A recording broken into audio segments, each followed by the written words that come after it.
Good morning, students. This is, as per this slot, the last lecture. This is not the last lecture of the chapter. At the end of the lecture, I will write some numbers on the board. Those particular questions will be pending. To be very honest, this is one of the most important chapters, but little tough also. So I have taken a risk of doing this chapter first. I could have started with heat also, which is independent. But I have deliberately started with this chapter so that the teachers who come after me to take their chapters, right? Lot of background is already known to you. For example, अभी जो मैं article कर रहा हूँ, conservative force and non conservative force, ये पूरे mechanics में use होता है. पोटेंशियल एनर्जी वर्ड प्रैक्टिकली सब जगह पे आता है. Satellite is at a particular position with respect to the surface of the earth. Electron is at a particular place with respect to the nucleus, first orbit, second orbit, third orbit. So depending on the location, what is the potential energy of body, that is decided. Potential energy of the body can be decided on the basis of two things. One is its shape. For example, if I give you a sphere, right, and if it is made up of the same material, say copper, then center of mass is the exact geometrical center. But if some portion of it is made up of copper, some portion of it is made up of aluminium, some portion of it is made up of gold, some portion of it is made up of silver, some portion of it is made up of steel, तो फिर इसका geometrical center, इसका center of mass नहीं हो सकता है, because it is made up of different material. So if it is made up of the same material, it is called homogeneous. Right now it is called heterogeneous. अगर मैं आपको copper cylinder दूं, तो इसका ज्योमेट्रिकल सेंटर इसका centre of mass है, लेकिन वही सिलेंडर को काट के मैंने इसको कोन बनाया, राइट? मतलब ये पार्ट गया ना, अभी ये पार्ट गया, तो ये सेंटर ऑफ मास शिफ्ट होके इधर आ जाता है, because the heavier portion is on a lower side. This is the tapering end, तो more mass is on a lower side. अगर ये इसको सिलेंडर को मैं एग्जैक्ट हाफ कट करूं, तो इधर कम मास है और इधर ज्यादा मास दिख रहा है आपको. Yes or no? So the potential energy is the energy possessed by the body on account of its shape या तो position. For example, my position with respect to this ground is this center of mass. So my potential energy is my weight mg into this height, right? But the same me, if I am sitting, my potential energy is reduced. If I am sitting on the floor, my potential energy is further reduced. If I am lying on the floor, my potential energy is released. If I don't take this floor as the reference, if I take the ground floor of the building as the reference, that means my potential energy is more. Yes or no? Because the distance of this point from the ground floor of this building is much higher than this distance. So potential energy is another very, very, very important concept. And to understand potential energy, first we have to understand conservative force. जब तक मैं बोलूं नहीं, आप लोग book open नहीं करोगे, सिर्फ सुनोगे, एकदम ध्यान से सुनोगे, right? I am going to take the same lecture in Borivali on Saturday. What I taught you yesterday, I am going to teach this to Borivali students tomorrow, and what I am teaching today, I am going to teach this on Saturday. So after Saturday, all my lectures of vectors and this chapter will be open on YouTube. My request is time to time keep revising it, because after this, maybe for about next 7-8 weeks, I will have to go to 12th standard students to finish their chapters, because उनका board exam पहले आएगा. उसके बाद में again continuously I will be there with you throughout. Is that clear? तब तक ये chapter एकदम स्ट्रॉन्ग करना है. जो भी पेंडिंग क्वेश्चंस बच गया ना एंड में, उसको मैं लिखूंगा सिस्टमेटिकली. वो क्वेश्चंस आप लोग भी अपने बुक में लिखो कि ये क्वेश्चंस नयन सर ने अभी तक नहीं करवाया, तो उससे डरने का नहीं. एक्सटर्नल बुक में भी ऐसे सिमिलर क्वेश्चंस आते हैं, तो डरने का नहीं. While setting the paper, I will take care that whatever I have not taught you, those types I will not ask. Right? Now the first article of the day is conservative and non-conservative force. The word conservative force says that this kind of, when you use conservative force, the work done during this particular process is path independent. That means work done does not depend on the path. Let me first give you the example of conservative force. Conservative force in the sense, suppose you are taking earth ball, and you are taking moon revolving around the earth. That means you know that moon is performing circular motion or almost circular orbit. Yes or no? In the past, somewhere I told you that for any type of circular motion, centripetal force is compulsory. Right? So over here what you do is, if this is moon, then take the center of the moon and take the center of the earth and join it. And join it. अब ये moon इधर भी आएगा तो भी ये point of connection यही होगा. ये मून इधर आएगा तो भी पॉइंट ऑफ कनेक्शन यही होगा. मून इधर आएगा तो भी पॉइंट ऑफ कनेक्शन यही होगा. Right? How is centripetal force acting? Is it acting along the radius towards the center? ये बोला था कि नहीं मैंने? Yes or no? Centripetal force is always acting along the radius towards the center. Right? Velocity vector हमेशा कैसा होता है? Velocity vector along the tangent. तो अगर velocity vector ऐसा होता है, इसका मतलब displacement vector भी ऐसा ही होता है. Yes or no? So when moon is going from here to here, or here to here, or here to here, or here to here, or if it comes back, can I say work done by centripetal force is always zero? Yes. Why? Because angle is 90 degree. Yes or no? So when you take this kind of forces, then work done during the round trip is always zero. Work done during the round trip is always zero. That means the work done is always recoverable. Recoverable in the sense there is no loss of energy. There is no loss of energy. You know that in elastic collision, kinetic energy and potential energy may be variable. But can we say grand total always remains the same? Yes. Maybe when I started with my experiment, kinetic energy was 21 joule and potential energy was 19 joule.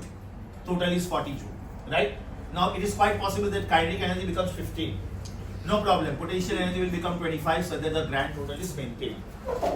इसका मतलब over here the work done or the energy is recoverable. The reason there is no loss. Reason there is no loss of kinetic energy.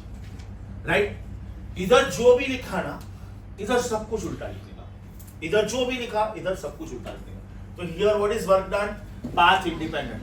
इसका भी example याद करवाता हूँ. Practice paper 3 में हम लोगों ने एक प्रॉब्लम सॉल्व किया था, डायग्राम वाला प्रॉब्लम था. क्या आप एक पॉइंट से दूसरे पॉइंट पे जा रहे हो? यस और नो? अब आप ऐसे जाओ कि चाहे ऐसे जाओ कि चाहे ऐसे जाओ. Can I say so work done को कोई फर्क नहीं पड़ता. Your work done is always mgh. That means it is independent of path followed. I may climb up the mountain by walking. I may climb up the mountain by walking on stairs. I may climb up the mountain by taking cable car. But ultimately what is mgh? H is the perpendicular height. That means I have to check the peak of the mountain and I have to find out this height from the level. अब जैसे बोलते हैं ना कि if you go to Leh Ladakh, then Khardungla Pass is the highest peak level, 18,000 feet above the sea level. Mount Everest is 29,048 feet. तो 29,048 feet क्या है? It is the distance of the highest point from the sea level. Are you getting my point? So over here, one by one, work done is path independent. अभी जो मैंने diagram बना के रख दिया हो. Work done during the round trip is zero. Work done is recoverable. Reason there is no loss of kinetic energy. इधर सब कुछ उल्टा लिखने का. What will this be? It will be path dependent. It will be path dependent. What path you are taking? For example, if I am taking a road to drive, right? So my car is going on a smooth road, कि friction वाला road, it will be dependent on that. For example, आप बॉम्बे का कोई भी road ले लो, एकदम uniform pattern कभी नहीं मिलेगा. Some part of the road is coal tar, some part of the road is cement, some part of the road is paved blocks, some part of the road is there is no road only. That means the friction offered to the tires of my car is always different. Friction offered to the tires of my car is always different. इसका मतलब ये हुआ कि the place where friction is more, there is more loss of energy. And the place where the friction is less, there is less loss of energy. In fact, अभी जो मैं बोल रहा हूँ ये examples हैं, conservative और non-conservative force के. मैं आ रहा हूँ उसके ऊपर one by one. This will be path dependent. Over here, work done during the round trip will not be zero. Why? Because the initial energy is not matching with final energy. Work done during the round trip is zero का मतलब क्या होता है? It is like credit and debit account. आपका कितना income है और आपका कितना एक्सपेंडिचर है वो अकाउंट मैच होना चाहिए, right? For example, I am earning 1 lakh rupees a month, 50,000 rupees for my grocery bills, right? Then my all basic day-to-day life needs का bills, 20,000 is towards my petrol and mobile charging and all that, right? 30,000 is my saving. तो मुझे account match हुआ ना कि 1 lakh was my income, 50,000 plus 20,000 plus 30,000 is there in my account. But suppose my income was 1 lakh, अभी मेरे savings box में 18,000 rupees ही पड़े, तो 12,000 का अकाउंट नहीं मिल रहा है मुझे. अब हो सकता है मेरे से कहीं पे गिर गए, हो सकता है मैंने किसी को पेमेंट दिया है जो मुझे याद नहीं है, मैं लिखना भूल गया हूँ और मुझे याद ही नहीं है. जो मेरे बैंक अकाउंट से जाता है मुझे लिख के जाता है बैंक अकाउंट, बट अगर मैंने किसी को कैश में पेमेंट दिया और मुझे याद नहीं है, राइट, तो my account will not match. That means this is loss. Is that very clear? So that is called non-conservative force. Over your work done is completely recoverable. That means your balance matches credit and debit. Over here, work done is not recoverable. Work done is not recoverable. Over here, there is no loss of energy. Over here, there is loss of energy. Now, few very important facts. Few very important facts. I will draw this diagram again because first I have to talk about the concept of potential energy. One very important rule. The concept of potential energy. The concept of potential energy can be explained only for conservative forces. Only for conservative forces. Because non-conservative force में there is loss of energy, and how much is the loss is uncertain, right? अब अगर मैं भले बोलने के लिए बोलता हूँ kinetic energy at this point plus potential energy at this point is kinetic energy at this point plus potential at this point, right?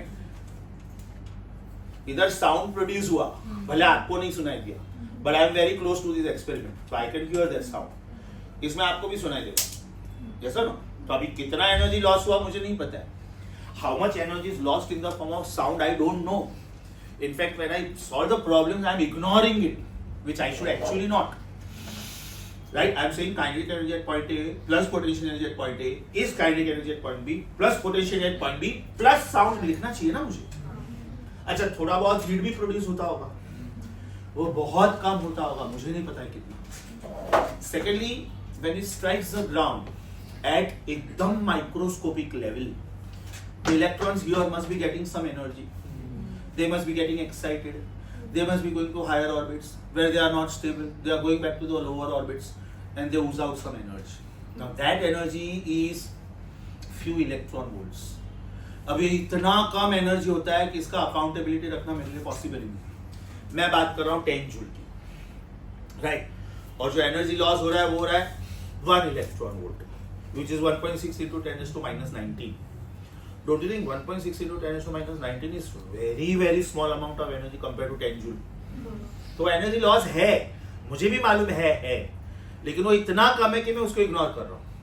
It is something like my bank balance is 30 lakh rupees, और अभी उसमें से bank वालों ने 10 रुपया cut किया service charges का. मैंने तो कोई तो चेक पेमेंट किया होगा, उन्होंने 10 रुपीज कट किया.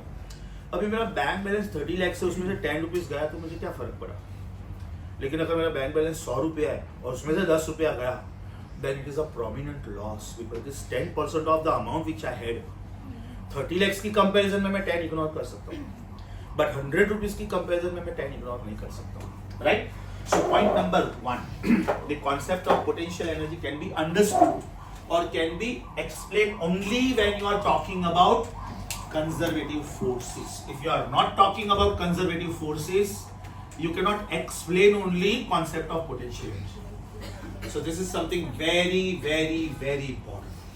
Next comes central force. जो मैंने अभी डायग्राम रब किया ना, मैं उसी की बात करने जा रहा हूँ कि what is the meaning of central force. Central force is a force acting along the line joining centers of two bodies. The best possible practical life examples are Earth revolving around the sun and electron revolving around the nucleus. Both are the examples of central force. If this is earth ball and if this is moon, then can I say moon is performing circular motion around the earth, and this is the force which is acting along the line joining center of moon and center of earth.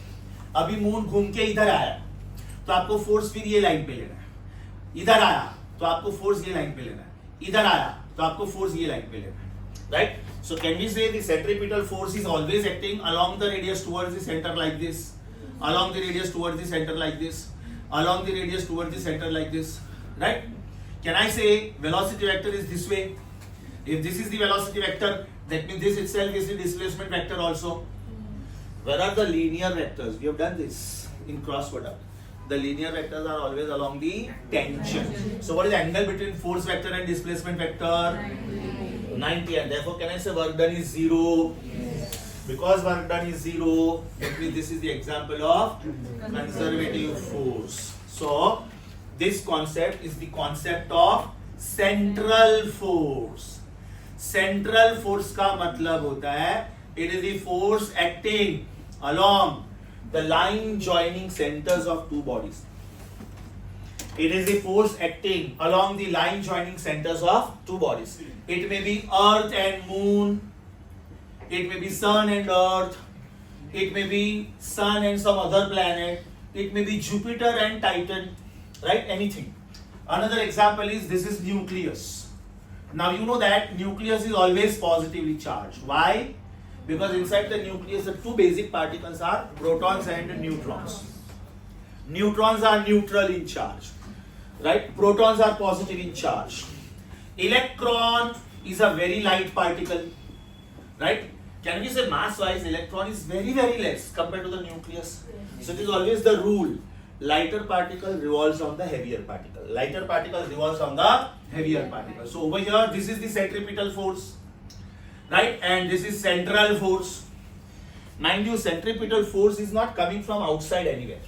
Here the role of centripetal force is played by gravitational force. It is force of gravity. Okay, and over here the centripetal force is played by electrostatic force. Electrostatic force सुना है बेटा? Electrostatic force is the force existing between positively charged nucleus and negatively charged electron. मतलब ये force बाहर से कहीं से नहीं आता है. It is inbuilt. It is officially there in the system. You are not applying this from outside. You are not giving any force to moon. You go and revolve around the sun. Earth.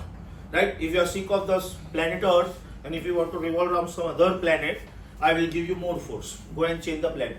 Not possible. Are you getting this? You can do this to the satellites which are launched by you. Because satellites are very light in weight. Moon ka mass is 1/81 times mass of the Earth. And mass of the Earth is 6 into 10 raised to 24 kilogram. 10 raised to 24. Million.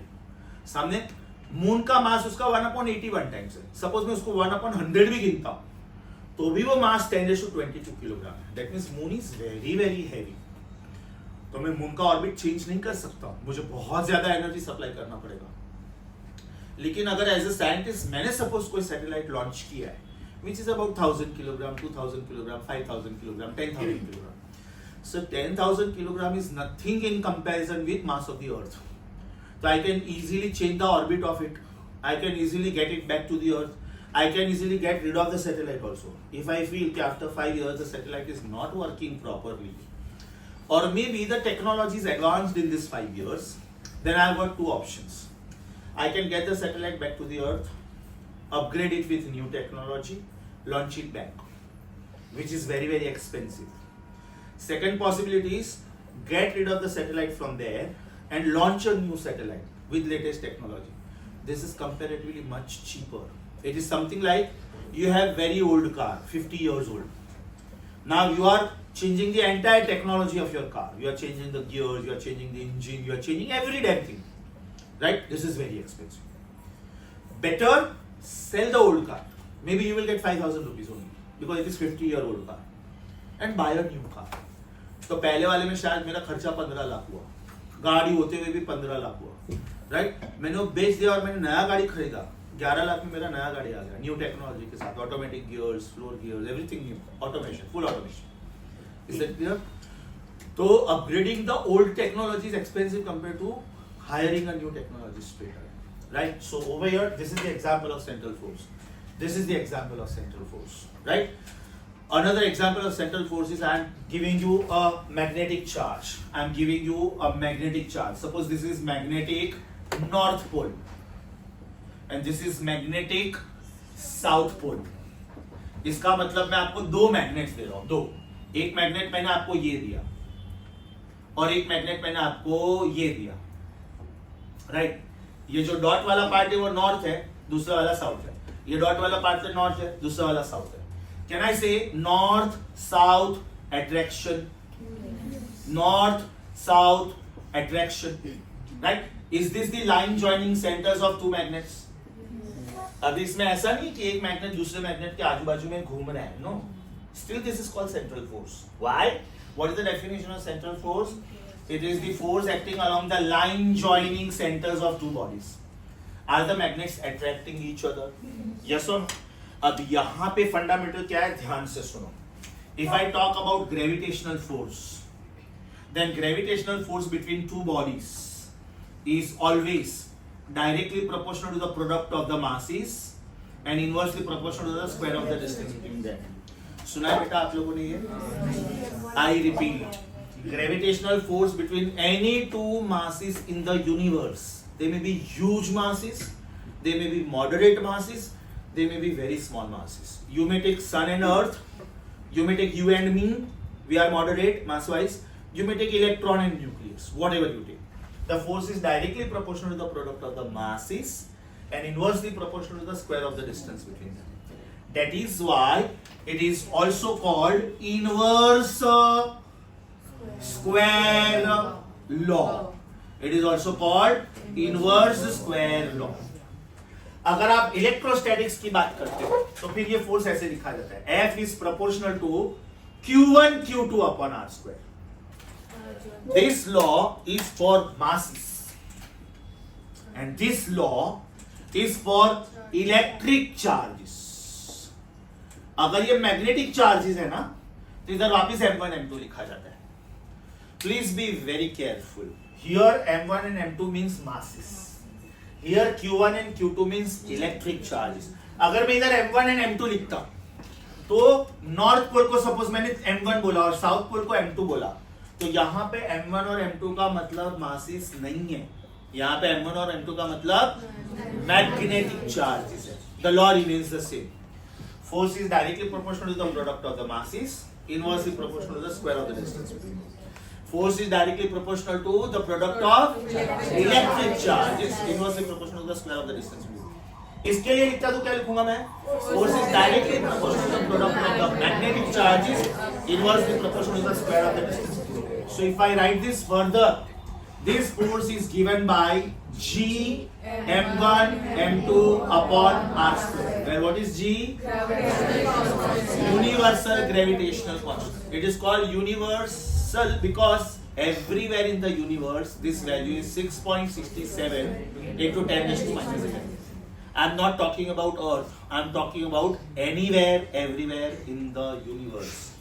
This force is given by some constant of proportionality which is 1 upon 4 pi epsilon naught Q1 Q2 upon R square. अब ये symbol आप लोगों के लिए फिलहाल थोड़ा heavy है.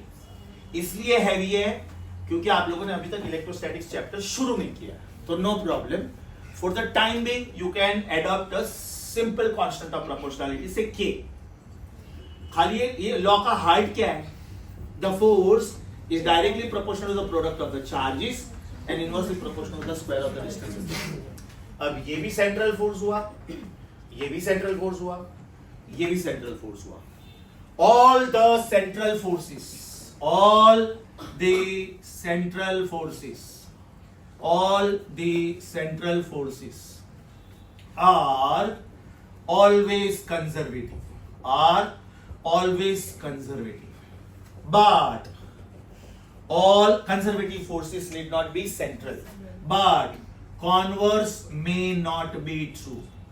Converse may not be true. Example, spring force, elastic force, spring force. is conservative in nature. अब उसमें तो मेरे पास एक ही स्प्रिंग है, तो स्प्रिंग में कैसे भी ट्विस्ट करूं, कैसे भी स्ट्रेच करूं, कैसे भी कॉम्प्रेस करूं, is it trying to come back to original?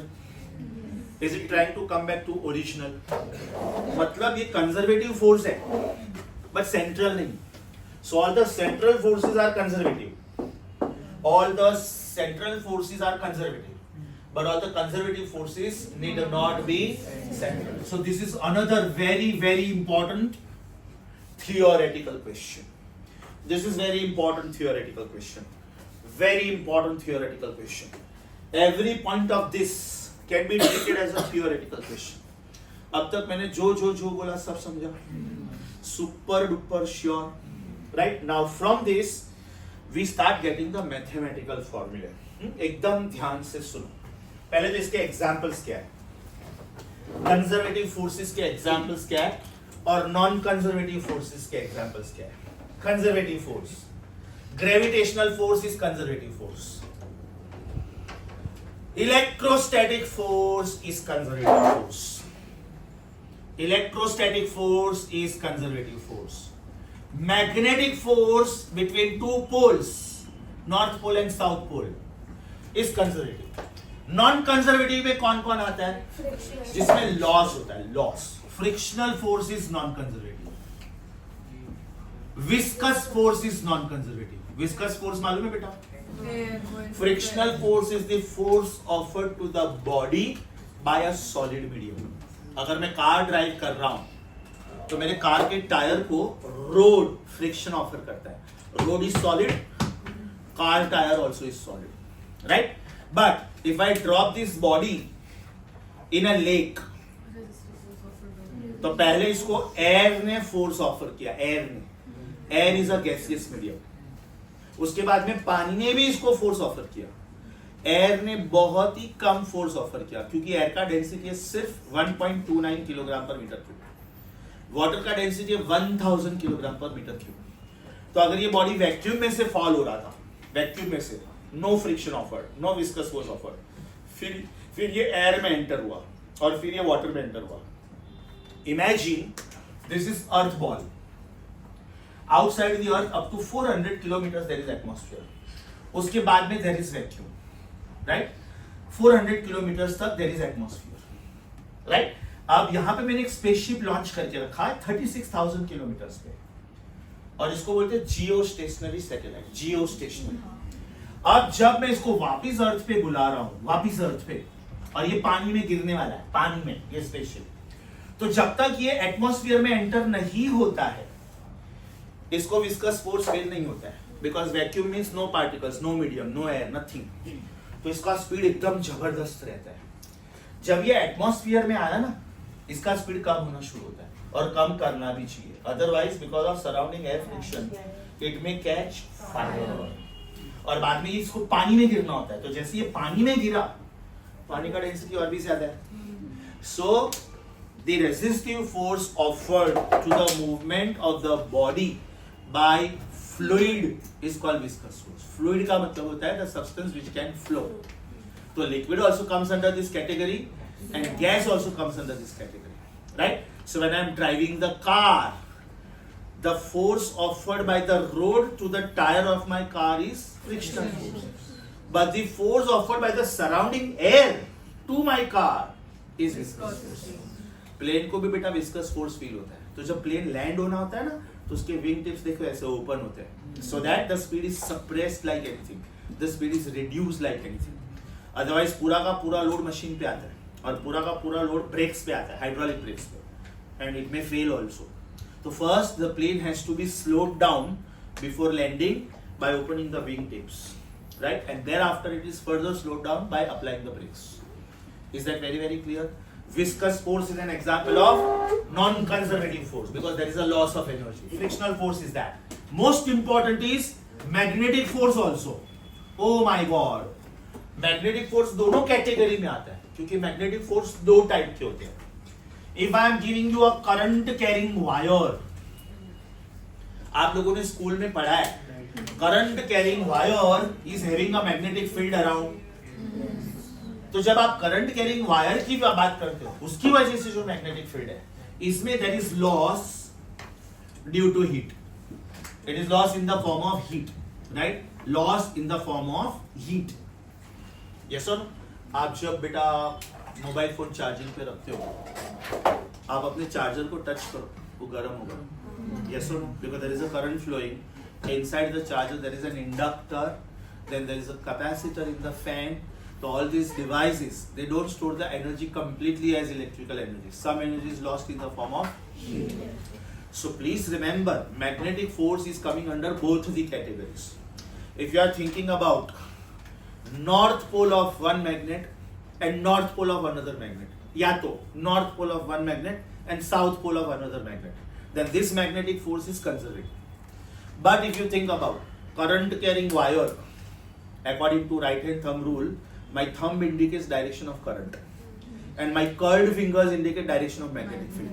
मतलब अगर ये कंडक्टर को मैंने ऐसे पकड़ा है, ऐसे, तो ये साइड पे फील्ड आपकी तरफ आ रहा है और मेरा फिंगर्स कर्ल हो रहा है, मतलब ये साइड पे फील्ड अंदर की तरफ जा रहा है. So if I put this as a wire, if I count this as my right side and if I count this as my left side, my right side पे मेरे फिंगर्स बाहर की तरफ आ रहे हैं, my thumb is the direction of current, और ये left side पे अंदर की तरफ. So these are the magnetic lines of force and these are the magnetic lines of force. So here there is loss of energy. So remember, magnetic force is an example which comes under both the categories. कौन सा magnetic force पूछा उसके ऊपर से answer देंगे. Is that clear? यहाँ तक सब कुछ समझा? Now starts the mathematics. Now starts the mathematics.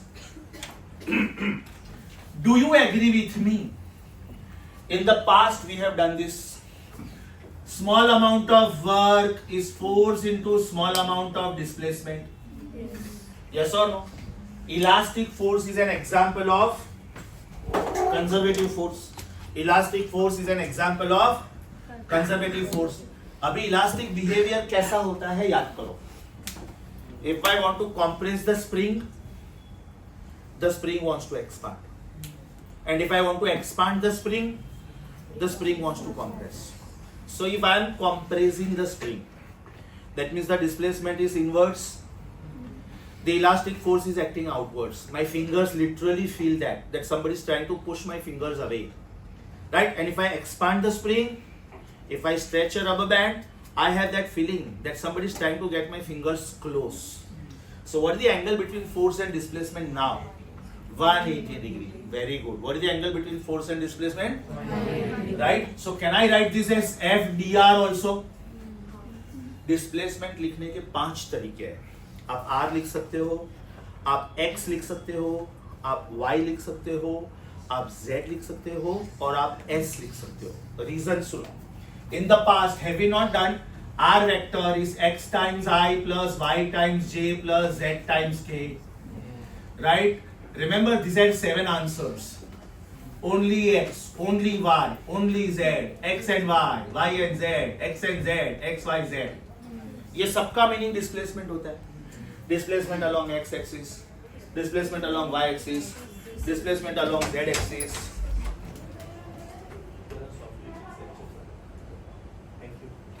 Okay, displacement along Z axis. उसके बाद में displacement in XY plane, YZ plane, XZ plane. If I ask you unit of X, unit of X metre, Y metre, Z metre, X and Y metre, Y and Z metre, X and Z metre, XYZ metre. Because R का final में जब answer ढूंढूंगा कैसे ढूंढूंगा? Root of X square plus Y square plus Z square. Is my right argument correct? मतलब मैं displacement को 5 अलग अलग तरीके से लिख सकता हूँ. द मोस्ट जनरल तरीका इज dr, क्योंकि इसमें सब कुछ आ गया, राइट? सेकेंडली अभी मैंने क्या बोला? Is it F vector dot displacement vector in case of elastic force, for elastic force which is conservative in nature, can I say angle between force vector and displacement vector is 180?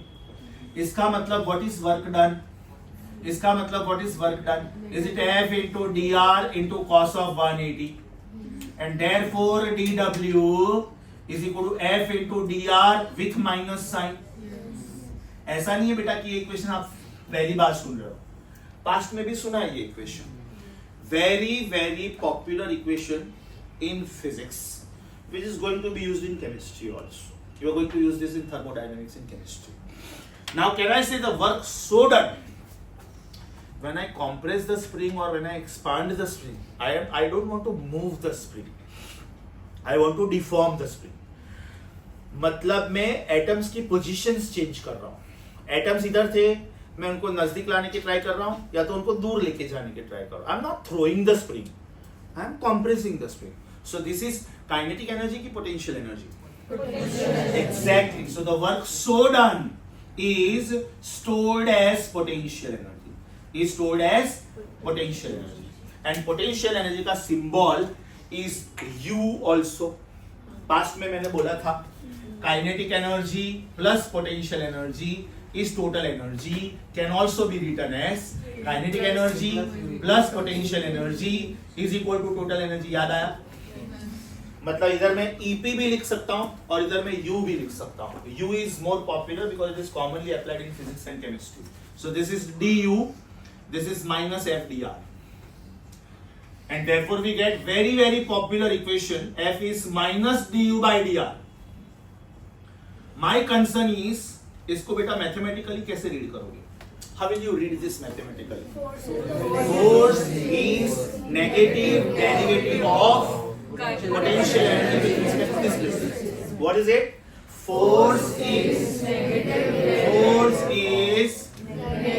negative derivative of potential energy with respect to displacement. इसमें बेटा एकदम सीधा सीधा question आता है. वो लोग कैसे करेंगे मालूम है? They will say U is equal to 8 r raised to 3. Then what is force? Apply common sense. Force is negative d by dr of U, which is 8 r cube. Right? Minus sign as it is. 8 बाहर आया. Derivative of r cube is 3r square. Is that clear? तो बेटा ये force हुआ. Logic समझा? तो common sense क्या apply करने का? If they give you U, if U is given,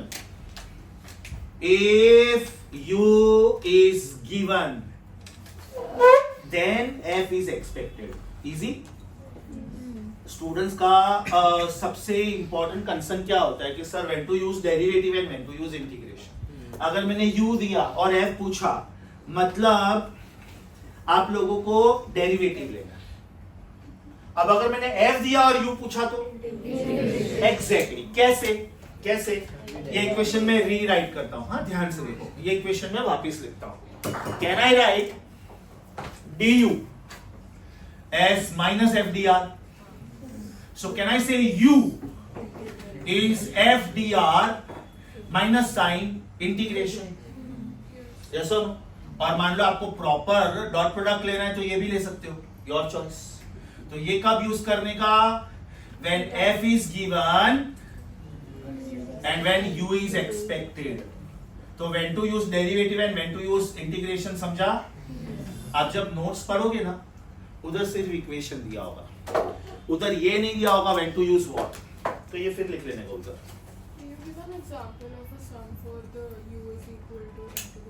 F into dr. बेटा मैं F का इक्वेशन दे दूंगा. F is suppose 3r square plus 2. तो what will be integration of this? Integration of 3r square dr plus integration of 2r dr. तो इसका integration क्या आएगा? 3 बाहर, this is r cube upon 3 plus 2 बाहर r square upon 2. तो ये 2 गया, ये 3 गया. तो it will be r cube plus r square. और अभी मैं r का वैल्यू दे दूंगा कि r is going from 0 to 5 meter. तो upper limit minus lower limit. समझा? Keep practicing the questions of derivative and integration. हाँ, यहां तक जो बोला सब समझा.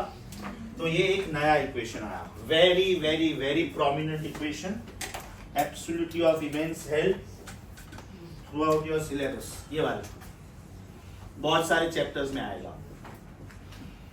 राइट? ये आया मतलब ये भी आया. Now F is change in potential energy upon change in distance. मतलब मेरे पास दो वैल्यूज पोटेंशियल एनर्जी की और दो वैल्यूज डिस्टेंस के, तो ये यूज करूंगा।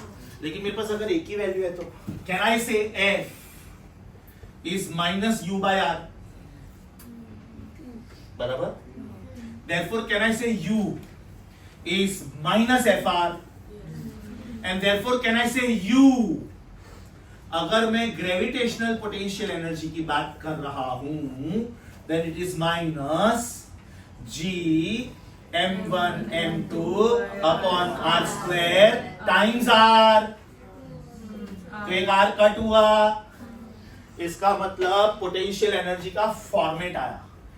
पोटेंशियल एनर्जी कैसे लिखेंगे? अगर ये ग्रेविटेशनल पोटेंशियल एनर्जी हुआ then it is minus G M1 M2 upon R। अगर ये इलेक्ट्रोस्टैटिक पोटेंशियल एनर्जी हुआ, एनी आइडिया कैसे लिखूंगा? It is K Q1 Q2 upon R। अगर ये मैग्नेटिक पोटेंशियल एनर्जी हुआ, I am coming to that, कि माइनस क्यों नहीं लिखा मैंने, मैं आ रहा हूं उसके ऊपर। Should it be K M1 M2 upon R। Gravitational potential energy हमेशा हमेशा हमेशा नेगेटिव होता है, ऑलवेज नेगेटिव। उसका रीजन है gravitational force is always an attractive force. ये नेगेटिव साइन का मतलब ये होता है कि moon is bound to the gravitational field of the earth, it cannot escape. Earth is bound to the gravitational field of the sun, it cannot escape. Electron is bound to the nuclear field, it cannot escape. Negative sign का मतलब होता है attractive force, always. Gravitational force is always attractive. लेकिन इसमें दोनों possibilities है ना, इसमें दोनों possibilities है। सोचो ये दोनों फोर्सेस अट्रैक्टिव भी हो सकते हैं और रिपल्सिव भी हो सकते हैं। सोचो क्यों? It depends on the charges. Similar charges repel each other, opposite charges attract each other. So जब सिमिलर चार्जेस लिया ना, सिमिलर, तभी gravitational potential energy will be positive. और जब डिसिमिलर चार्जेस लिया, ऑपोजिट्स अट्रैक्ट, तो फिर ये नेगेटिव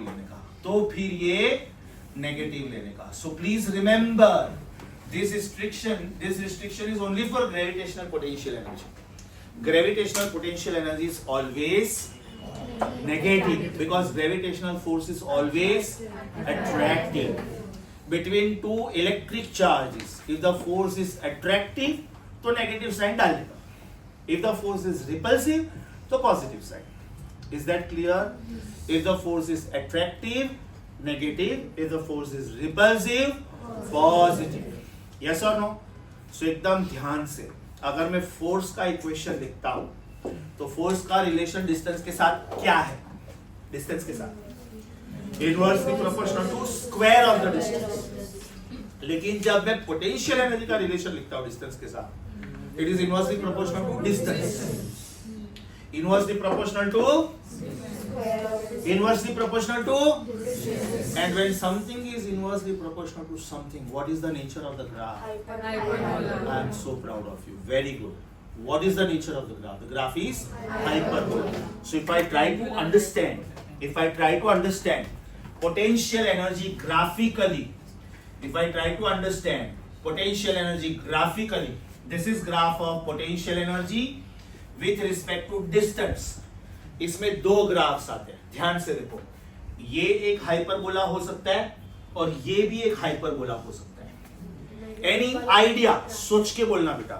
इसमें से एक हाइपरबोला रिपल्सिव के लिए है और एक हाइपरबोला अट्रैक्टिव के लिए है। सोच के बता। ऊपर वाला repulsive. So proud of you, very good. ऊपर वाला रिपल्सिव क्यों? फर्स्ट क्वाड्रेंट में है। Very nice. ऊपर वाला रिपल्सिव क्यों? फर्स्ट क्वाड्रेंट में है, राइट? अभी नीचे वाला फोर्थ क्वाड्रेंट में क्यों लिया? हम लोग सेकंड क्वाड्रेंट में ले सकते थे। सेकंड में इसलिए नहीं ले सकते because distance can not be negative, but force can be negative, potential energy can be negative. तो फोर्थ क्वाड्रेंट क्यों लिया? समझा? फोर्थ क्वाड्रेंट क्यों लिया? समझा? What is the graph of potential energy versus distance? Hyperbola. Why? Because potential energy is inversely proportional to distance. If it is in the first quadrant, is it talking about repulsive force? And if it is in the fourth quadrant, is it talking about attractive force? I hope I am really slow. Board पे मैंने बेटा जो लिखा है ना, trust me, it is like I am writing the table of 1 on the board, then 2 on the board, then 3 on the board, because then only you can understand higher tables. ये जितना भी आपको दिख रहा है ना, जितना भी, everything is useful in future chapters. जैसे वेक्टर्स हम लोगों को सब जगह पे यूज हो रहा है, वैसे ये सब जगह पे यूज होगा, because as you see, this is the concept of potential energy in the chapter gravitation. This is the concept of potential energy in the other chapter, electrostatics. Here we talk in terms of masses. Here we talk in terms of electric charges. Here we talk in terms of magnetic charges. Here M1 and M2 means masses. Please understand. But here M1 and M2 means no mistake, please. No mistake. ये कौन है? Masses है. ये कौन है? Electric charge. और ये कौन है? बराबर. This is called Newton's law of gravitation. This is called Coulomb's law in electrostatics. And later this is going to be called Biot-Savart's law, Fleming's rule. There are different scientists who suggested the law of magnetism. Right? There was Biot-Savart's experiment. There was Ampere's rule. There was Maxwellian equation. Then, as I said, different scientists have suggested different laws. अच्छे से समझा, यहाँ तक graph समझा, super sure. अब मैं जो pages जो स्टाइल में बोलता हूँ, सेम स्टाइल में पढ़ो, एकदम सेम स्टाइल में. You are first on computerized notes, page number 4. बोल रहे लाइट ऑन कर सकते हैं. एक काम करना, रुक, वीडियो पॉज करना, स्टॉप मत करना प्लीज, पॉज. दूसरा डॉट वाला. हाँ, okay. When you read about non-conservative force, you will see some mathematical equations. You will not understand these mathematical equations. It is okay. Reason: the equation 6 pi eta RV will come in the chapter fluid mechanics. The equation BIL sin theta will come in the chapter magnetic effect of electric current. So right now, don't bother about the equations at all, right? Just bother about the words. Gravitational force is conservative force. Elastic force is conservative force. Coulomb's force, मतलब electrostatic force is conservative. Magnetic force between magnetic charges is conservative. Frictional force is non-conservative because there is loss of energy. Viscous force is non-conservative. Magnetic force due to a current carrying wire is non-conservative. मतलब magnetic force दोनों categories में आता है. Take care of that part, please. Right? So when you come across some dark sentences and when you come across some equations, don't bother about the equations. उधर शायद मैंने ये भी लिखा होगा कि wait for this chapter. लिखा ही होगा ना मैंने, wait for this chapter. Okay. Video pause. Lights off. Are you on computerized notes? Printed notes. Page number 4. एकदम टॉप पे लिख के रखो. Better to read the distinguished part first and then the paragraphs. Better to read distinguished part first and then the paragraph. एक line एकदम ध्यान से. Your time starts now. Pause. Page number 4 का लास्ट पॉसिबल लाइन पढ़ो. देखो क्या लिखा है. Concept of potential energy is possible only for conservative force. अब ये लाइन खुद एकदम इंपॉर्टेंट थियोरेटिकल एमसीक्यू है. 5 स्टार मार्क करो. उसके ऊपर का लाइन भी उतना ही इंपॉर्टेंट है. All central forces are conservative, but all conservative forces need not be central, right? Example, it is something like all South Indians are Indians, but all Indians need not be South Indians. Indian may be Punjabi also, Indian may be Gujarati also, Indian may be Marwadi also, Indian may be Christian also, Indian may be Muslim also, right? All South Indians are Indians, but all Indians need not be South Indians. Is that clear? So that is another very important question. मतलब सोचो last के एक line है ना, one liner, वो भी उतना ही important है. या your question please. Capital G का वैल्यू लिखना है तो लिख लो बेटा 6.67 into 10⁻11। अगर आपको 6.67 नहीं लिखना है तो आप 20/3 भी लिख सकते हो। 20/3 2/3 is 0.6667 20/3 is 6.67। Come again capital G का वैल्यू पूछा उसने मुझे न्यूटन मीटर स्क्वायर पर किलोग्राम स्क्वायर। कैपिटल जी का unit is newton metre square पर किलोग्राम स्क्वायर। अभी मान लो आपको यूनिट जानना है, कैसे आया? इधर देखो, मुझे जी ढूंढना है ना, तो this is newton metre square upon kilogram square. Newton metre square upon kilogram. Unit लिखो, capital G 6.67 into 10⁻11 newton metre square पर किलोग्राम स्क्वायर। वीडियो ऑन था कि पॉज था? ऑन है ना। कैपिटल जी का value is 6.67 into 10⁻11 newton metre square पर kilogram square. Video pause please. Air friction and air viscous दोनों का मतलब सेम होता है। ओके, अभी पेज नंबर 4 रीड हो गया बेटा। ये पोटेंशियल एनर्जी का पॉइंट था पूरा उधर। पेज नंबर 4 के बाद में लिखो in continuation with this read page number 7, क्योंकि बीच में क्या आके गया? काइनेटिक एनर्जी आके गया, कॉन्सेप्ट ऑफ ग्राफ्स आके गया और concept of work energy theorem आके गया। बराबर? तो बीच में 2 पेजेस थोड़े अलग थे, हम लोगों ने कर लिया ऑलरेडी। पेज नंबर 4 के बॉटम पे लिखो in continuation with this read page 7। Are you on page 7 now? Is the video on है ना? Okay, page 7 is the title concept of potential energy. What is the meaning of potential energy? Potential energy is possessed by the body on account of its position or on account of its configuration. Configuration मतलब shape. Configuration मतलब shape. अभी आपको सबसे पहला box दिख रहा है, ये बॉक्स दिख रहा है बेटा, ये वाला। हाईलाइट करो, 10 स्टार मार्क करो। Very very very useful. Highlight करो और 10 स्टार मार्क करो। किया? अब इसमें कमेंट लिखो, रेड पेन से कमेंट लिखो। If U is given and F is expected, then we should use this formula. If U is given and F is expected, then we should use this formula. बराबर? U is given, F is expected. अच्छा, tell me, what is the mathematical way of reading this question or this formula? Is it this? F is negative derivative of potential energy with respect to displacement. वो box के बिल्कुल नीचे लिखो, ये box के बिल्कुल नीचे लिखो। Force is negative derivative of potential energy with respect to displacement.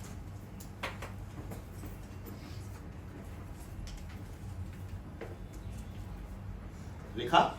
अब ये बॉक्स के बिल्कुल लेफ्ट साइड पे आपको ये दिखेगा। देखो, ये बॉक्स के बिल्कुल लेफ्ट साइड पे आपको ये दिखेगा, उसको बॉक्स में डाल दो। अभी जो बॉक्स वाला फॉर्मूला उसके बिल्कुल लेफ्ट साइड में ये दिख रहा है, बॉक्स में डालो और इधर लिखो रेड पेन से if F is given and U is expected, then you should use this formula. If F is given, force is given, and if energy expected, then you should use integration वाला formula. Derivative, integration. When to use understood. Biology students, please be very careful. Okay. So can you repeat it? Was integration formula F is given. लिखा है ना बेटा? If F is given, U is expected. If F is given, U is expected. लिखा है मैंने। समझा? अभी उसके बाद में एक फॉर्मूला है, वो अभी तक मैंने एक्सप्लेन नहीं किया है, because I have to rub some part of the board. I have to rub some part of the board and explain you that formula.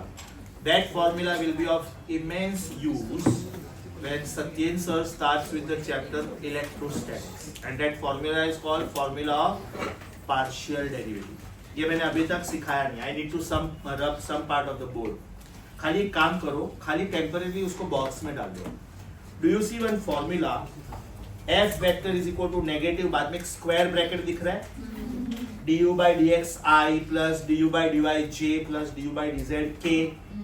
उसको एक्चुअली du by dx भी नहीं बोलते, उसको डेबा बोलते हैं, डेबा. वो सिंबल ध्यान से देखो, d नहीं है. इसको बोलते हैं d, इसको बोलते हैं डेल्टा और इसको बोलते हैं डेबा. राइट, दिस इज कॉल्ड डेबा. It is partial derivative. अभी तक ये मैंने एक्सप्लेन नहीं किया है, आई need to rub some part of the board, लेकिन जो जो एक्सप्लेन किया है पहले उस पे आगे बढ़ते हैं हम लोग. Are you on page number 7, bottom वाला title, potential energy in different conservative fields. पहला फॉर्मूला आपको ये दिख रहा है, is gravitational force a conservative force. Box में डालो फॉर्मूला. जब आप ग्रेविटेशन चैप्टर शुरू करोगे ना, और जब ये फॉर्मूला आएगा ना, टीचर जो भी हो, जो भी शुरू करेगा, you know the formula right from the beginning, कि हाँ सर हमने ये फॉर्मूला सुना हुआ है. What is the meaning of minus sign over there? लिखो, बाजू में लिखो, negative sign indicates that, negative sign indicates that gravitational force is always negative because of attractive force between two masses. Gravitational potential energy is always negative because of attractive force between any two masses in the universe. Gravitational force is negative because of attractive force between any two masses in the universe. In the potential energy part, it is in a reference point we always take infinity.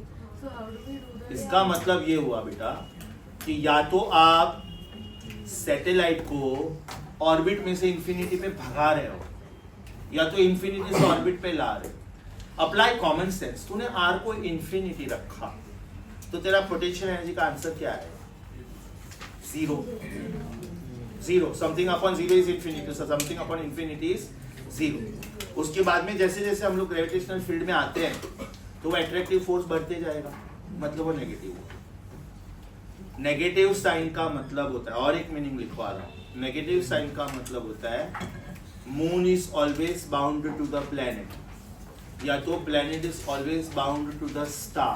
It cannot escape on its own. Let me give you simple example. Let me give you very simple example. You are under a loan of 10 lakh rupees. As a student, suppose you have to go abroad and study. So the fees over there is 10 lakh rupees. Now as a student, of course, you have not started earning, right? And you have to pay the fees of 10 lakh rupees. That means you are under a loan of 10 lakh rupees. Can your parents arrange these funds so that you are loan free? Your fees is being paid to the university and you can go, right? So this is manageable. So if you want to make the satellite free from the loan of the planet, you can do that. The satellite launched by you. Can you do this with moon? Can your father pay the loan of the entire country? Suppose India is under the loan of 50,000 crore rupees of World Bank, right? तो ये तो Indian government चुकाएगी ना, आपके daddy क्यों चुकाएंगे? Reason, this loan is very very heavy. Means it is not the capacity of one person to repay the loan. That means entire country repays this loan, right, in the form of the money of the tax payers to the Indian government. Logic समझा? मतलब अगर मुझे कोई satellite को free करना है तो मैं कर सकता हूँ, लेकिन अगर मुझे मून को फ्री करना है, कि जब बाबा moon, you must be sick of the star earth because you are revolving around the same planet from so many years. You want to change the planet? You want to go and revolve around the Jupiter? Come on, I am giving you so many crores of joules of energy. Go and change the planet. Can we do that? We cannot do that. Is that very clear?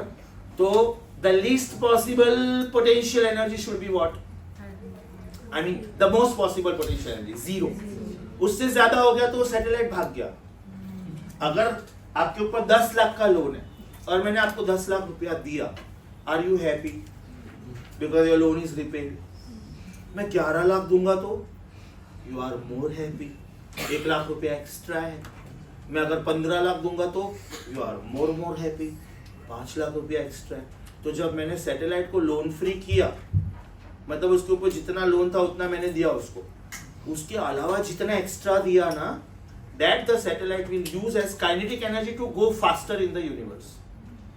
Is that clear? अगर आपके ऊपर 10 लाख का loan था और मैंने 8 लाख रुपया दिया, are you happy? क्योंकि अभी भी आपके ऊपर 2 लाख का लोन है, अभी भी आपको यूनिवर्सिटी एडमिशन नहीं देगा, बोलेगा आपका 2 लाख का फीस बाकी है, राइट? मैंने आपको 9 लाख का लोन दिया, आर यू हैप्पी? नो, अभी भी 1 लाख रुपया बाकी है। मैंने आपको 9.5 लाख का लोन दिया, 9,50,000, आर यू हैप्पी? नो। 9,99,999 दिया, still you are not happy. 1 रुपये का लोन है, बैंक अकाउंट में उतना भी एक्सेप्टेबल नहीं होता है, माइंड यू।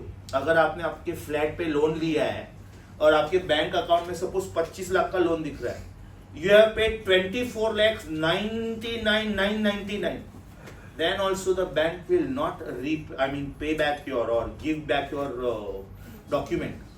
Reason, अभी भी बैंक अकाउंट में -1 दिखेगा, and bank is not a person who will let go your 1 rupee. Bank is the system. Computer में दिख रहा है भाई -1 रुपये दिख रहा है अभी, सर 1 रुपया बाकी, 1 रुपया दे दो ना, और वो भी लोग कैश नहीं लेंगे, because cash is going to the person, you have to pay online, that is going to the bank. So now the bank will take it into account कि ये बंदे का पूरा लोन रिपे हो गया. तो माइनस साइन क्यों आ रहा है अभी समझ में आया? ये मैं बार बार क्यों बोल रहा हूँ? Gravitational potential energy is always negative. Why?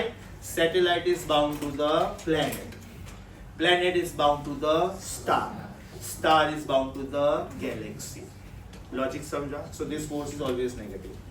ये फोर्स पॉजिटिव भी हो सकता है, नेगेटिव भी हो सकता है. ये फोर्स, तो आप जब नेक्स्ट फॉर्मूला देखोगे ना तो उसमें माइनस साइन नहीं होगा. देखो, turn the page. Do you see some weird symbol 1/4 pi epsilon naught? मैंने बोला ना वो थोड़ा फिलहाल आप लोगों के लिए कॉम्प्लिकेटेड हो जाएगा, तो you can write it as k. ये रिप्लेस करके मैंने k लिखा है, देखो बराबर. तो आप 1/4 pi epsilon naught को हाईलाइट करो, बाजू में लिखो wait for the chapter electrostatics to start. तब तक आप ये सिंबल के ले सकते हो. अच्छा, इसके बाजू में लिखो मे be positive may be negative. When the distance is infinity, that time mu is always going to be 0. हाँ, Because then even by calculation. Yes बेटा, इसको तो इन्फिनिटी रख, इसको तो इन्फिनिटी रख, इसको तो infinity, something upon a very large number is 0. Correct, right? 1 minute. 1/4 pi epsilon naught q1 q2 upon r के बाजू में क्या लिखोगे? May be positive may be negative. क्यों? Similar charges repel each other, positive. Opposite charges attract each other, negative. Yes और it is something like family values also. You are bound to your family with a bond of love, right? So you are attached. कुछ झगड़ा भी होता है तो हम लोग ये नहीं बोलते चल आज अपना झगड़ा हो गया, लेट अस गेट डिपार्टेड, है ना? थोड़े टाइम के बाद थोड़ा नॉर्मल हो जाएगा, मूड शाउट हो जाएगा. मम्मी पापा झगड़ा करते हैं ऐसे थोड़ी बोलते हैं तलाक तलाक तलाक. झगड़ा होता है, हम लोग भी देखते हैं एज अ चाइल्ड, हम लोग भी देखते हैं मम्मी पापा में झगड़ा हुआ, कल दोनों साथ में.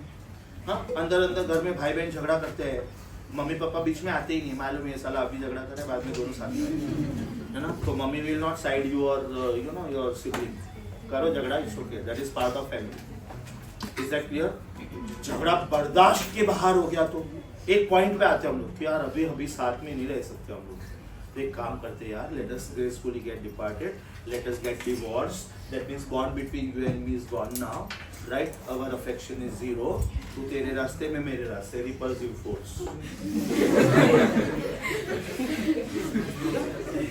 समझा? अच्छे से समझा? ग्रेविटेशनल फोर्स में ये नहीं होगा, it is always bound to one of the other force. Okay, अब यहां तक आ गए आप लोग? फाइन.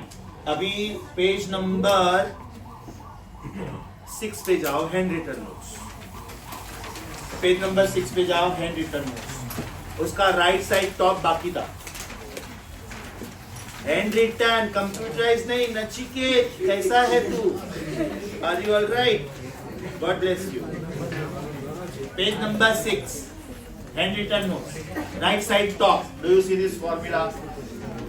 समझा? Do you see this graph? समझा? अभी जो नीचे पार्शियल डेरिवेटिव का इक्वेशन है वो मेरा समझाने का बाकी है. do you see Roman letter 2, small 1 and small 2? Do you see two equations there? एक ये दिखेगा और एक ये दिखेगा. ये मैंने एक्स्ट्रा लिखा है, ऐड करना है तो कर दो. ये मैग्नेटिक के लिए, this is gravity, this is electrostatics, this is magnetism, right?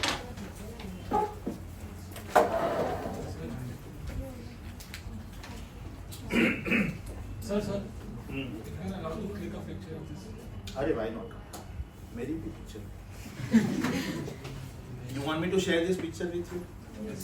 I have also taken. ले. No problem. Hello. Hello. Lecture में जो जल्दी बोल, I can't pick up the call. I am recording. Students will make fun of me.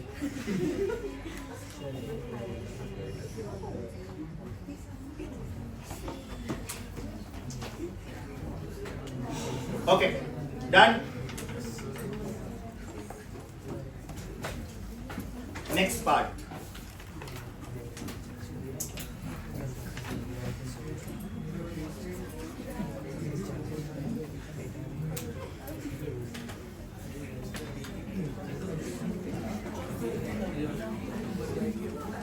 Recording on off. Pause कर. Now most important thing. Books बंद करो. एकदम ध्यान से सुनो. Because this is a total new concept for you. मैं equation लिखूंगा, बाद में उसका एक एग्जाम्पल भी लिखूंगा और वो एग्जाम्पल बुक में नहीं होगा. You have to add the example. Force का इक्वेशन क्या लिखा हम लोगों ने? Negative derivative of potential energy with respect to R. Where what is the meaning of R? R vector is x times I plus y times j plus z times k. ये equation कब use करने का? ध्यान से सुनो. ये equation कब use करने का? If suppose u is given as 8r cube, मतलब मेरा इक्वेशन r के टर्म्स में और मुझे डेरिवेटिव भी r के टर्म्स में लेना है.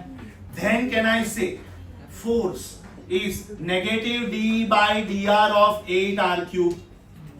बराबर, मतलब मेरा आंसर आया नेगेटिव 8 बाहर आया, derivative of r cube, and therefore my answer is -8 3r square. My answer is -24r square. बराबर, ये मेरा फोर्स का आंसर आया. लेकिन सपोज उन्होंने इक्वेशन ऐसा दिया, but if the equation of energy is this: U is equal to 3x square plus 4y cube plus या तो माइनस 6z. अभी इसमें x भी आया, y भी आया, z भी आया. तो अभी क्या इक्वेशन यूज करने का? ध्यान से सुनो. F is therefore negative derivative of u with respect to x, derivative of u with respect to y also, and derivative of u with respect to z also. इसको बोलते हैं पार्शियल डेरिवेटिव. मतलब मान लो आपको मेरा हाइट भी ढूंढना है, आपको मेरा वेट भी ढूंढना है और आपको मेरा डेंसिटी भी ढूंढना है. बंदा एक ही है, लेकिन आपको 3 अलग अलग चीजें ढूंढनी है. मेरा हाइट ढूंढना है, स्केल यूज करो. मेरा वेट ढूंढना है, वेइंग मशीन यूज करो. मेरा डेंसिटी ढूंढना है, मेरा वॉल्यूम ढूंढो और बाद में मास अपॉन वॉल्यूम करो. राइट? और आपने मास तो ढूंढा था मेरा वेइंग मशीन से. मतलब एक ही एनर्जी है, लेकिन उसमें 3 अलग अलग फंक्शंस है, X and Y and Z. तो इसमें क्या करने का? यू का जो एक्स कॉम्पोनेंट था उसका डेरिवेटिव एक्स के टर्म्स में, यू का जो y कंपोनेंट था उसका डेरिवेटिव y के टर्म्स में लो, और यू का z कंपोनेंट था उसका डेरिवेटिव z के टर्म्स में लो. नयन सर एक ही है, नयन सर एक ही है यू. नयन सर का हाइट ढूंढना है तो स्केल यूज करो. नयन सर का वेट ढूंढना है तो वेइंग मशीन यूज करो. नयन सर का डेंसिटी ढूंढना है. Is it clear? x with x, y with y, z with z, and therefore this should be supported by I, this should be supported by J, and this should be supported by K. Why? Because force is a vector. Energy के equation में IJ के नहीं आता है, because energy is a scalar. But when I find force is a vector. So इसका x component is I, y component is j, z component is k, and therefore vector. अभी मुझे इसका answer ढूंढना है, तो इसका कैलकुलेशन क्या आएगा? Will it be negative derivative of 3x square बराबर times I plus derivative of बोलो 4y cube times j plus derivative of minus 6z times k. तो चलो पहला डेरिवेटिव क्या है? ये माइनस साइन तो फॉर्मूला का है. पहला डेरिवेटिव क्या आएगा? 6x times I. Next, proud of you, very good. 12y square times j minus 6k. Because derivative of z with respect to z is 1. समझा बेटा? तो दिस कॉन्सेप्ट ये जो फॉर्मूला लिखा ना मैंने, जो मैंने आपको बॉक्स में डालने को बोला, this concept is called concept of partial derivative. और ये जो सिंबल है इसको बोलते हैं डेबा. कोई बुक्स में वो लोग डेल्टा भी यूज करते हैं. That is also partial derivative. It's one and the same thing. तो जब आप नोट्स रीड करोगे आपको सिर्फ इक्वेशन दिखेगा, लेकिन इक्वेशन अप्लाई कैसे करने का उसके लिए मैंने एग्जांपल दिया कि सपोज u इज दिस. अब इसमें r था तो मेरा आंसर सीधा आ गया, because f is derivative of u with respect to r. और ये इक्वेशन भी r के टर्म्स में था, लेकिन ये इक्वेशन r के टर्म्स में नहीं था. It was in terms of x i y j z k. तो 3 डेरिवेटिव लेना पड़ेगा, एक x के साथ, एक y के साथ और एक z के साथ. You are back to page number 7. Printed notes, computerized notes. Nachiket, computerized notes. आज तो exam Are you on page 7? Are you on that box? आपने ये बॉक्स हाईलाइट किया, राइट? अभी आपके पास यहाँ पे इनफ ब्लैंक स्पेस है, यहाँ पे. तो या तो यहाँ पे ये एग्जाम्पल ऐड कर सकते हो. If you are comfortable with handwritten pages, go to handwritten pages, page number 6 again, right side, Roman letter 3. Do you see this equation there? अगर आपको handwritten pages पे ये एग्जाम्पल लिखना है तो आपके पास इधर नीचे इनफ ब्लैंक स्पेस है, इधर. तो इधर लिखो for example, if u is given as this equation, then what is force? If u is given as this equation, then what is force? This is your final answer. हाँ, खाली x और y के terms में है. Suppose z का term है ही नहीं तो वो डेरिवेटिव नहीं लेने का. Is it 3 dimensional? अब मान लो आपको मैंने 3x square plus 4y भी दिया, खाली z दिया ही नहीं तो डेरिवेटिव 0. मान लो मैंने x और z दिया तो y लेने का ही नहीं. अंडरस्टूड?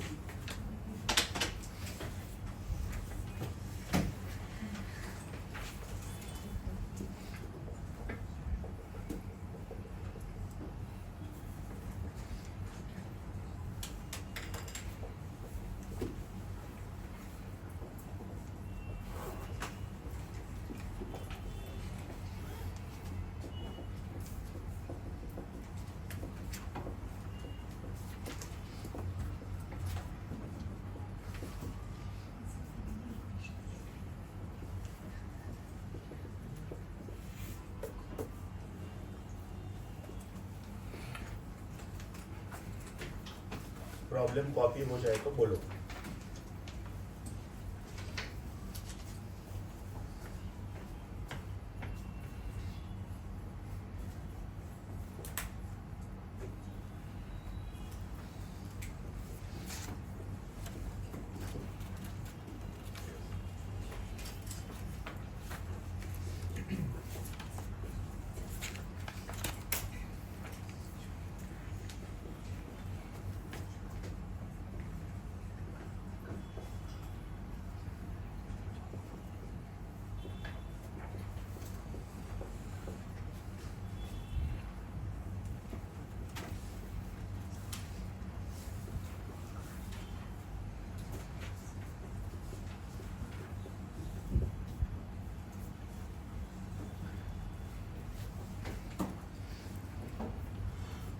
गया ये पार्ट, रिकॉर्डिंग ऑन है ना,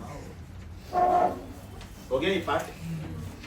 last part and the graph of the day. उसके बाद में बेटा मैंने इधर लिखा हुआ है कि आज के लेक्चर के बाद कितना पार्ट पेंडिंग है। तो जब तक मैं रिज्यूम बैक नहीं करता ना, don't bother about this questions, okay? Don't bother about the similar types in the external books also. Maybe I'm not coming for your lectures, but I'm there around you, right? इधर 11th के lecture तो बाजू में 12th का lecture तो पता चला नया आंसर उधर हो गया। Either or 3 days Borivali, 3 days Vilepale, but only for next coming 7-8 weeks. I'm going back to senior students to finish my chapters there. Is that clear? Okay. अभी आज का last part. आज का last part. This graph is common in physics and chemistry both, and this formula is having no proof at any level, NEET also, CET also, JEE mains also and JEE advanced also। मतलब ये एकमात्र formula ऐसा है जो आपको रट्टा मारना है। जिधर जिधर ये सब फॉर्मूला आया, कहाँ से आया मैंने एक्सप्लेन किया। सिर्फ ये मात्र फॉर्मूला आपको रट्टा मारना है।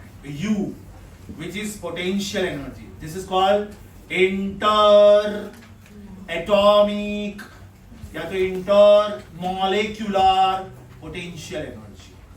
And the formula of this is A upon R raised to 12 minus B upon R raised to 6. Over here A and B are some numbers. They are constants. Okay. And R का मतलब है inter atomic distance. What is R? Inter atomic distance. Now let us try to understand what do we mean by this. If this is hydrogen atom and if this is hydrogen atom, right? They are not forming the bond right now because they are far away. So this hydrogen atom comes close, comes close, comes close, comes very close to the extent that इसका एक electron, ये hydrogen का, और इसका एक electron, वो दोनों commonly share होते हैं।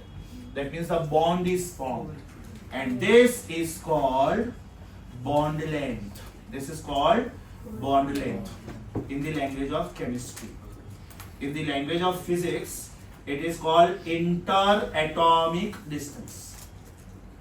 और ये angstrom unit में होता है. This distance is very very small. It is of the order of 10 to minus 10. Okay. Now very very important is this is denoted as R0. That means the least possible distance. अगर ये दूर गया तो bond टूट गया, और ये नजदीक आया तो वो पॉसिबल ही नहीं है, क्योंकि ये हद से ज्यादा नजदीक नहीं आ सकते। हद से ज्यादा नजदीक आया तो come on, I'm not getting something like an atom and an atom, they come together to form big atom. They are spheres. दो बिलियर्ड बॉल्स एक क्लोजेस्ट डिस्टेंस तक नजदीक आ सकते हैं। एक बिलियर्ड बॉल दूसरे बिलियर्ड बॉल से टकराया and then they form a bigger one. No, this is possible in case of liquid drops. A small liquid drop comes in contact with another small liquid drop, come together to form a bigger drop. But you are talking about solid materials. Is that clear? So this distance is called least possible distance. And least possible distance का मतलब ये होता है कि potential energy is minimum. Yes or no? It is something like this. If this is potential energy with respect to distance, graph ध्यान से देखना। इसके आगे जो मैंने ग्राफ बनाया था ना, वो फर्स्ट क्वाड्रेंट में और फोर्थ क्वाड्रेंट में अलग अलग ग्राफ्स थे। इसमें the graph is like this. Now this graph is equally important for physics and chemistry both. यहां पे can I say potential energy is least possible? Yes or no? So can I say it is most stable situation? यहाँ पे तो ये जो distance पे हो रहा है ना, वो डिस्टेंस को बोलते हैं R equal to R naught. R equal to R naught. अभी कॉमन सेंस अप्लाई करो। ये distance is less than R naught है कि मोर देन R नॉट है? लेफ्ट साइड पे लेस देन R नॉट है ना बेटा। ये डिस्टेंस है मान लो 5 सेंटीमीटर, तो ये 5 से कम वाले वैल्यूज है, और ये डिस्टेंस क्या है? More than R naught. अच्छा, लेस देन R नॉट का मतलब क्या होता है? They are trying to come further close. Should they come further close? No, So if they should not come further close, what should happen? Attraction की repulsion? Fantastic. समझा? कि वापिस बोलूं? I repeat. ये उनके बीच का लीस्ट पॉसिबल डिस्टेंस है. इससे नजदीकी आ सकते हैं क्या? नहीं आ सकते. तो नहीं आ सकते मतलब कौन सा फोर्स होगा? रिपल्शन. अच्छा, ये इसके बीच का लीस्ट डिस्टेंस है, तो ही वो बॉन्ड फॉर्म हुआ होगा. अगर ये डिस्टेंस बढ़ गया, that means the bond is about to break. So if the bond is not to be broken, sorry, they should come close, कि they should go away. They should be allowed to go away, कि they should come close. Right? So this force is attractive. So this behavior is like a spring. Suppose ये spring है. इधर एक atom है, इधर एक atom. तो जो स्प्रिंग का लेंथ है वो बॉन्ड लेंथ है. राइट? अगर ये एटम्स को नजदीक आना है तो स्प्रिंग्स उनको नजदीक नहीं आने देगा. अगर इनको दूर जाना है तो स्प्रिंग उनको दूर भी नहीं जाने देगा. That means spring is like a bonding factor between two atoms. Are you getting my point? ये स्प्रिंग है, इधर एक एटम है, इधर एक एटम है. सपोज ये हाइड्रोजन है, ये हाइड्रोजन है, तो ये बॉन्ड है. तो this particular spring will not allow them to go away also because the bond is not broken, and will not allow them to come close also because minimum possible distance पे already stable है. Are you getting this? इसका मतलब ये energy को छोड़ के मैंने अगर कोई और एनर्जी लिया, ये एनर्जी लिस्ट पॉसिबल है ना. सपोज मैंने ये एनर्जी लिया तो ये डिस्टेंस लेस देन हुआ और ये डिस्टेंस मोर देन हुआ. ये यहां पे भी स्टेबल नहीं है, यहां पे भी स्टेबल नहीं है. Are you getting my point? ये डिस्टेंस पे ये स्टेबल है क्योंकि एनर्जी लिस्ट पॉसिबल है. अगर मैंने ये एनर्जी लिया तो उसका करस्पॉन्डिंग डिस्टेंस ये है, it is on the left side of this black dot. और अगर मैंने ये पॉइंट लिया तो it is on the right side. तो either this is attractive force और it is repulsive force, but the bond is not stable. मैं यहां पे स्टेबल हूं, अगर कोई मुझे यहां से पुश करता है तो भी मैं गिरने वाला हूं, और कोई मुझे यहां पे पुश करता है तो भी मैं गिरने वाला हूं.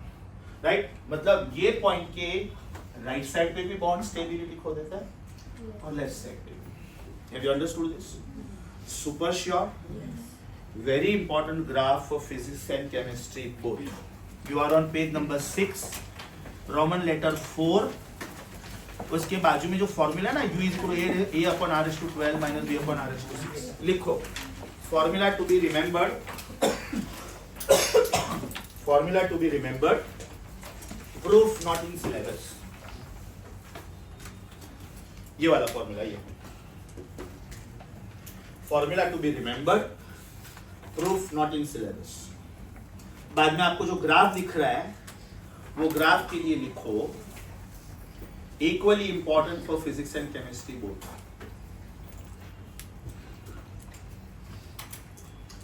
अभी इसके ऊपर वो लोग क्वेश्चन कैसे पूछते हैं मालूम है? कि what is the relation between A and B if the force is in equilibrium. Apply common sense. The moment you use the word equilibrium, force should be zero, right? Force कैसे ढूंढूंगा पहले तो ये बताओ. Can I say force is negative derivative of u with respect to r? So is it negative d by dr of सोचो a r raised to -12 minus b r raised to -6. क्या किया मैंने? r raised to 12 को ऊपर लेके गया, right? So is it minus derivative of a r raised to -12 minus plus derivative of b r raised to -6. अब इसका derivative क्या आएगा? माइनस. a बाहर आया. Is it r raised to -12 का derivative is -12 r raised to -13, right? Derivative of x raised to n is nx raised to n minus 1. So -12 minus 1 is -13. Minus plus. ये वापिस minus. What is derivative of b r raised to -6? -6 b r raised to -7. अब उन्होंने बोला है कि the body is in equilibrium. तो equilibrium word की वजह से फोर्स क्या हो जाएगा? 0. तो कहने से 0 is equal to 12a r raised to -13 minus 6b r raised to -7. इसका मतलब 12a r raised to -13 is equal to 6b r raised to -7. इसका मतलब 12a upon 6b is 2a upon b. r raised to minus 13 is equal to r raised to minus 7. तो ये r raised to minus 13 नीचे आया. Yes or no? Yes. And therefore what is 2a upon b? r raised to 6. And therefore what is r? 6th root of 2a upon b. Question ये style में आता है. r ढूंढो. r ढूंढो मतलब inter atomic distance ढूंढो. Bond length कब stabilise होता है? when the forces are in equilibrium. and forces are in equilibrium का मतलब क्या होता है? Net force is 0. समझा? आने का चांसेस बहुत कम, आने का चांसेस बहुत कम. But after NEET 2025, we don't take any chance. We don't take any chance. Problem समझा? ये डिट्टो सेम प्रॉब्लम कोई तो एक प्रैक्टिस पेपर में है. शायद इधर है, इधर. जरा प्रैक्टिस पेपर 2 ओपन करो प्लीज. उसका लास्ट 5 क्वेश्चंस देखो. इधर मैंने ए बी यूज किया, उधर शायद एम एन होगा. Oh lovely. It is question number 42. It is question number 42. है ना? ये जितने भी questions है ना, I am thinking to record a small clip of maybe about 40-45 minutes and send it to all of you. At least जब तक मैं वापस नहीं आऊँगा तब तक some backup will be there. But otherwise don't worry. These pending questions when I resume back we can do. Understood the lecture of the day? ये question जरा लिख के रखो आप अपने चैप्टर के स्टार्टिंग पे. ये क्वेश्चंस पेंडिंग है, मतलब अभी भी अपना इसका एक लेक्चर बाकी है. इसका अपना एक लेक्चर अभी भी बाकी है. Don't worry about that. Understood the lecture of the day? Stop the recording please.